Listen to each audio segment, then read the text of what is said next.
Have you ever noticed your shoes feeling tighter at the end of the day? Or the simple act of sliding your foot into a slipper becoming a struggle? Swelling in the feet and ankles is more common than most people realize, especially beyond the age of 70. Yet because it's so frequent, it's easy to ignore. Many folks assume it's just another sign of getting old. But constant foot swelling isn't just an inconvenience. It can signal deeper circulatory challenges that, if left unaddressed, can affect your overall health and independence. Over the years, I've seen countless seniors who initially dismissed what they thought was just harmless puffiness, only to discover that early action could have saved them from complications, discomfort, and even bigger worries down the road. There's a reason your body might be holding on to extra fluid. As we age, our veins and arteries can lose some elasticity. The valves in our veins may not work as efficiently, making it harder to pump blood back toward the heart. This can lead to fluid accumulating in the extremities, most notably in the feet and ankles. Beyond discomfort or a tight sensation in your shoes, these circulation problems can lead to fatigue, weakness, and even numbness if not managed proactively. That's why, if you've been silently coping with swollen feet day after day, I urge you to pay close attention. Taking steps to address foot swelling is not just about finding relief so you can slip your shoes on it more comfortably. It's about supporting the long-term well-being of your entire cardiovascular system. By improving circulation, you can bolster your vitality, preserve your mobility, and maintain the active life you deserve. Nobody wants to spend their golden years worrying about aches and pains that stop them from enjoying walks in the park or visits with loved ones. And certainly nobody wants to endure the heavier burdens that might come with neglected circulatory issues. The good news is there are simple, practical measures you can adopt right now to protect and even improve your circulation.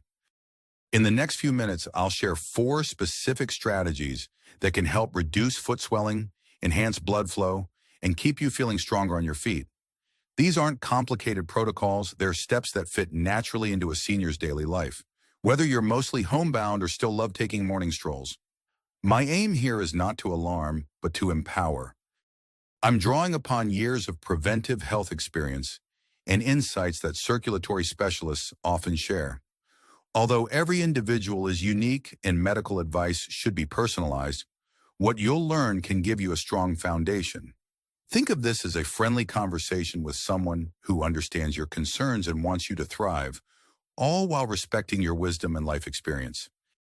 By staying with me, you'll discover a better way to manage or even prevent foot swelling so you can preserve your mobility, independence, and comfort. You'll learn practical steps you can take right at home, without special equipment or drastic lifestyle changes. You'll also find out about subtle misconceptions many seniors hold, ones that might unintentionally worsen circulation. My hope is that by the end, you'll feel equipped and reassured rather than overwhelmed. Before we dive in, I invite you to consider your own situation. How often do you notice your feet or ankles swelling? And how has it affected your day-to-day routines, your sense of confidence, or your ability to move around freely? There's no judgment here. Just take a moment to reflect. Your answer might help you see why paying attention to this issue really can lead to a more active, fulfilling life. Now let's explore 4 points that will challenge some common assumptions about foot swelling, clarify misconceptions, and set you on a path toward better circulation and greater well-being. It's easy to believe that foot swelling after 70 is inevitable, just another sign that you're not as young as you used to be. One of the biggest misconceptions is that it's all downhill from here, implying there's no reversing or managing these changes. Let me share a story about Dan, a 78-year-old retiree who spent most afternoons watching TV. He noticed his ankles starting to puff up, especially toward the evening.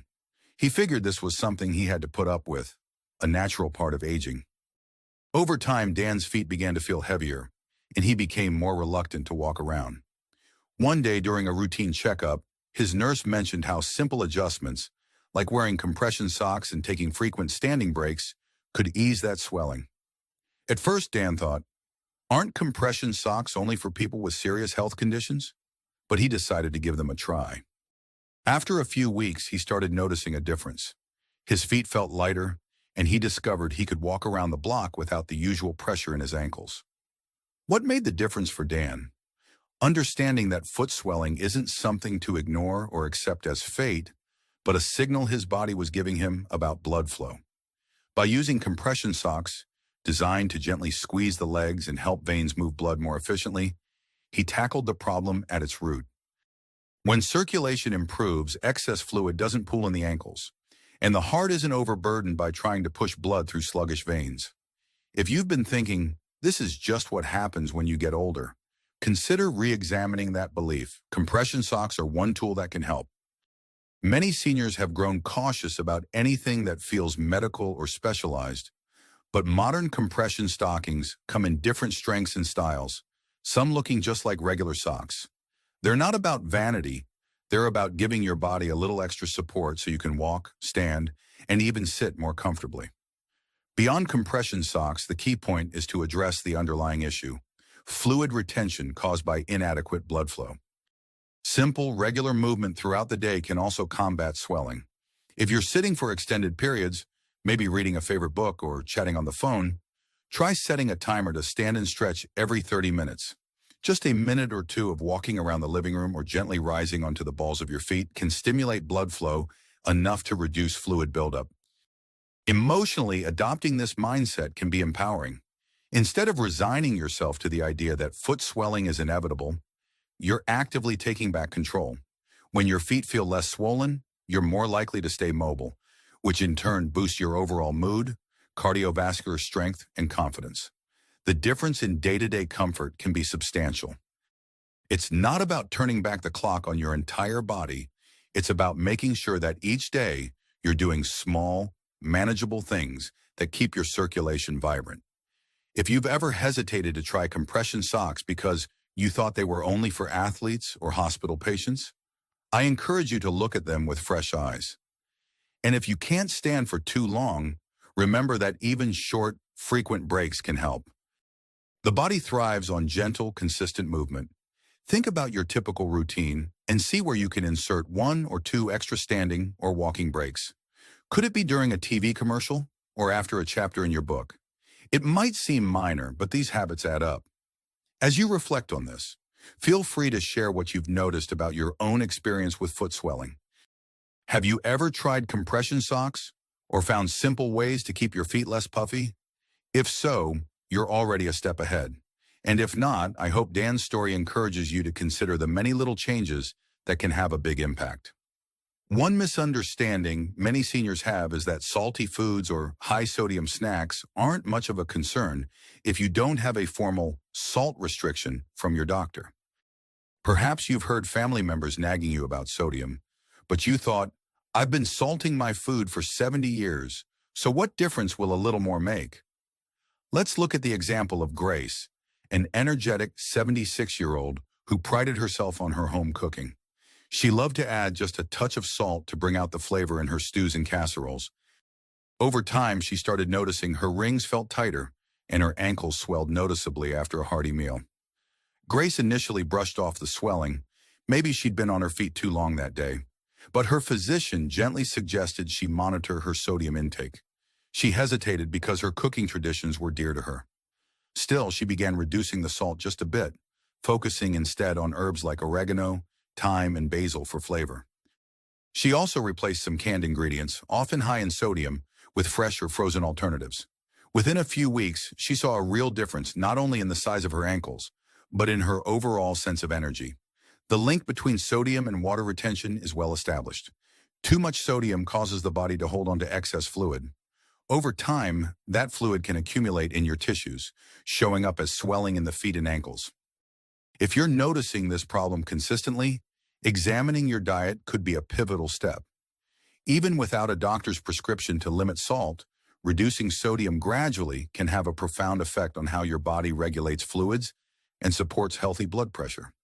But remember, shifting lifelong habits isn't always easy. For Grace, the emotional challenge was giving up something that was deeply woven into her sense of home cooking and hospitality. She worried her dishes would lose their comforting taste. Fortunately, experimenting with herbs, spices, and citrus juices opened up new flavors she found equally satisfying. She learned that feeling physically better, having less swelling and more energy, was worth the minor tweaks to her recipes. If the idea of changing your diet feels daunting, you don't have to do it all at once. Start small. Perhaps commit to cooking 1 or 2 meals a week with lower sodium ingredients, maybe using reduced salt broth or rinsing canned vegetables before adding them to a recipe. If you often reach for salty snacks like chips or salted peanuts, consider replacing them with unsalted nuts, fresh fruit, or crunchy vegetables. Over time, your taste buds do adjust, and you might be surprised at how flavorful foods become without the extra salt. From a physical standpoint, the benefits of monitoring sodium intake include reduced foot swelling and better overall cardiovascular health. When your heart doesn't have to contend with excess fluid in the bloodstream, it can pump more efficiently. Emotionally, you might notice an uptick in your mood as well. Feeling physically lighter and more mobile often boosts mental and emotional well-being. A small step like cutting back on salt can be a powerful statement that you're taking charge of your own health. It's not about deprivation. It's about recognizing that your body's needs change with time, and you have the wisdom to adapt accordingly. If you're still skeptical, try it out for 2 weeks. Pay attention to not just your ankles, but also how you feel overall. Many seniors share that after reducing sodium, they sleep better, have more stamina, and experience fewer midday energy slumps. Now, I'd love to hear your thoughts. Have you ever made a dietary change that surprised you with positive results? Sharing your experience could encourage others who are uncertain about making similar shifts. Small steps, taken consistently, really can transform how you manage foot swelling and circulation. If you're willing to experiment, you might discover a whole new world of delicious, lower sodium cooking that doesn't sacrifice taste. When dealing with swollen feet, it's tempting to think the best course of action is to rest as much as possible. After all, many of us grew up with the notion that rest is best. There is a place for rest in a healthy lifestyle, but too much can backfire, especially for circulation. Let's consider Irene, an 82-year-old who moved to a retirement community a few years ago. She began experiencing foot swelling around the same time she found herself less busy with household chores. She reasoned that staying off her feet would help reduce the puffiness, so she spent long afternoons sitting in her recliner, elevating her feet, and watching television. At first, it seemed like common sense. If her feet were elevated, the fluid would drain. But Irene noticed that her swelling never really went away. Even more concerning, she began feeling stiff and had trouble walking even short distances. The turning point came when a physical therapist visited the retirement community for a wellness workshop. She explained that gentle, regular movement is crucial for circulation. Veins rely on the muscle action in your legs to help push blood back up to the heart. When you sit too long, you deprive your legs of that natural muscle pump, causing blood and fluid to pool in the feet and ankles. Curious, Irene started attending a chair yoga class twice a week. She also took short walks in the hallway, using a walker for support. After about a month, she noticed her feet didn't swell quite as much. She still elevated them when needed, but this time it was balanced with deliberate activity. The combination of light exercise and mindful rest made all the difference. Now, Irene still enjoys her TV shows, but she makes sure to get up and move around every episode or two, and she practices gentle ankle rolls and foot flexes from her seat. If you've been convinced that staying put is the best way to manage swelling, you may want to rethink that strategy. Prolonged sitting leads to weaker leg muscles, which in turn makes it harder to maintain healthy blood flow. Even minor movements, like rotating your ankles, flexing your feet up and down, or doing simple seated leg lifts, stimulate circulation. If you're able to stand, a few minutes of gentle marching in place can work wonders. From a physical standpoint, incorporating movement not only reduces swelling, but also helps maintain muscle strength, flexibility, and balance, important factors in preventing falls. Emotionally, being able to move more freely often restores a sense of autonomy. There's something deeply satisfying about knowing you can walk to the mailbox or stroll down the hallway without discomfort weighing you down. Of course, everyone's mobility level is different, and it's crucial to adapt activities to suit your abilities. If you can't stand for long, start with gentle seated exercises. If you can walk but have stability concerns, use a walker or cane. The point is to stay as active as safely possible. Consider scheduling movement breaks into your day. Maybe a quick walk before lunch or a few chair exercises in the morning and late afternoon. You could even make it social by inviting a neighbor or family member to join you. As you reflect on this, ask yourself, when was the last time you got up and moved around? Could you incorporate a small stretch or walk right now, just to see how your feet feel afterward? Sometimes we don't realize how sedentary we've become until we purposefully add more movement into our schedule. If foot swelling has limited your willingness or ability to stay active, trying gentle exercises could be a game changer for your circulation. And remember, it's never too late to start. I'd love to know if you've tried any type of low-impact exercise, like chair yoga, light aerobics, or water therapy, and how it affected your feet and legs. Sharing your experiences can help others find options that might work for them, too. Movement, when done safely, truly is nature's built-in circulatory booster. A common myth suggests that if you're already on medications, perhaps diuretics or blood pressure pills, there's nothing more to do for swelling except take your next dose. Many seniors assume their doctor's prescription handles the problem entirely, but medicine isn't a magic wand. It works best when combined with consistent lifestyle adjustments. Let's look at Ron, who turned 80 last year. He was prescribed a diuretic to manage fluid buildup related to a heart condition. While his swelling did improve, it didn't disappear completely. But Ron shrugged it off, figuring, "I'm on meds. I guess this is as good as it gets." One day, his granddaughter, a nurse's aide, noticed his puffy ankles. She asked if he was drinking enough water and whether he'd checked in with his doctor recently. Ron was surprised. He thought drinking more water would worsen his swelling, not help it. However, dehydration can cause the body to hold on to fluid, creating a paradoxical effect. When your body senses it's not getting enough water, it clings to whatever fluid it has.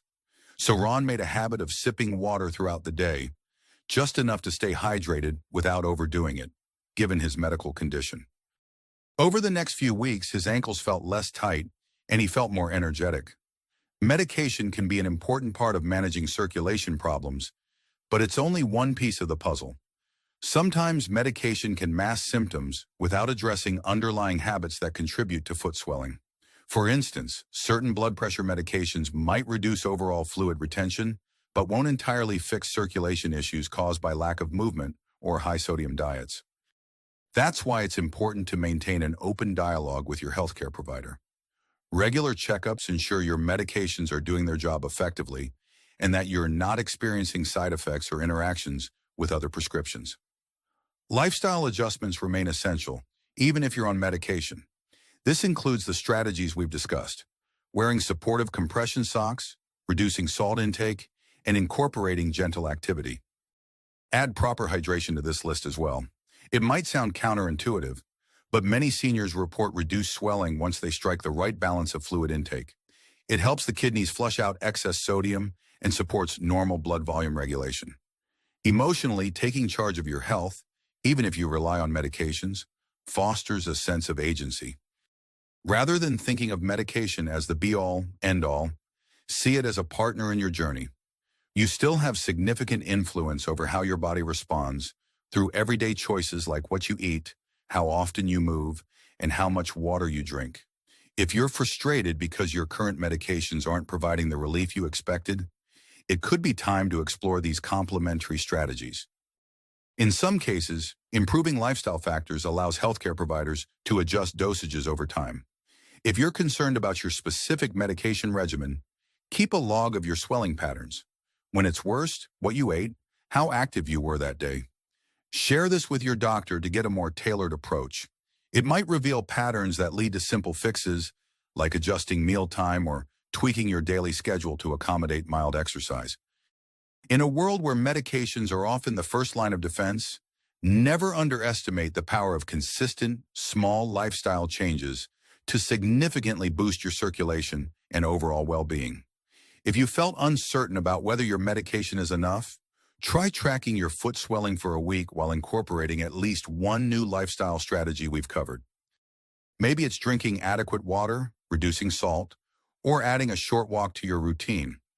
Notice if there's a difference in how your ankles feel. It could be the key to unlocking a more comfortable, active life, even if you continue taking your prescribed meds. Now, I invite you to think about any common beliefs you have about medication and how they might be shaping your approach to foot swelling. Are there simple actions you can take that might amplify the benefits of your current prescription? Even small changes can create a ripple effect that leads to meaningful improvements in how you feel day to day. Now that you've seen 4 ways to address foot swelling, rethinking what's inevitable, adjusting sodium intake, balancing rest with movement, and combining lifestyle changes with medication, it's time to piece everything together. The key takeaway is that constant foot swelling isn't a trivial issue or an unavoidable fate. It's a sign that your body may be struggling to maintain healthy circulation. By taking a proactive, multifaceted approach, you can alleviate swelling and bolster your cardiovascular well-being, preserving the active, independent life you treasure. There's no need to panic, but there is a reason to act. Think about how much of your daily life relies on steady, pain-free feet, standing while cooking, walking around your neighborhood, climbing a few stairs to visit a friend. Even basic tasks become harder when your feet are swollen, and ignoring this issue could lead to more serious circulatory complications down the line. The urgency here isn't about alarm, it's about recognizing how much more comfortable and capable you can be if you tackle foot swelling early and consistently. Envision your life if your feet felt lighter and stronger, allowing you to walk without hesitation and engage in the activities you love. Maybe you could dance at a family wedding or confidently navigate the aisles of your favorite grocery store without pausing to catch your breath or alleviate discomfort. These outcomes are possible when you combine simple lifestyle changes. A thoughtful diet that doesn't go overboard on sodium, short but regular movement breaks, supportive tools like compression socks, adequate hydration, and a well-monitored medication plan. Each of these steps is like a puzzle piece, and when they fit together, they create a picture of healthier circulation. If you're wondering what to do next, start by choosing just one strategy you can implement today. Perhaps it's checking your pantry for high-sodium foods or putting on a pair of compression socks. Maybe you'll commit to a 5-minute walk after lunch, or you could try simply standing and stretching your calves every hour or 2. If you want to go further, you might schedule a quick consultation with a healthcare provider to review your medications and see if they're still the best fit for your needs. Even something as straightforward as a daily foot massage or gently propping up your legs, in moderation, can help reduce fluid buildup. As you take these steps, listen to your body's feedback. If a certain approach doesn't feel right or creates unexpected discomfort, adjust accordingly and seek professional guidance. Each of us has a unique health profile, so it's crucial to be both mindful and adaptable. Consider sharing these insights with a friend or family member who might be dealing with similar issues. Sometimes forming a small support group, whether in person or online, can keep you motivated. You can swap meal ideas, remind each other to take movement breaks, and celebrate small victories like looser shoes or ankles that feel noticeably slimmer. If you're ready for a deeper level of commitment, you might decide to track your progress over a month. Keep a simple journal.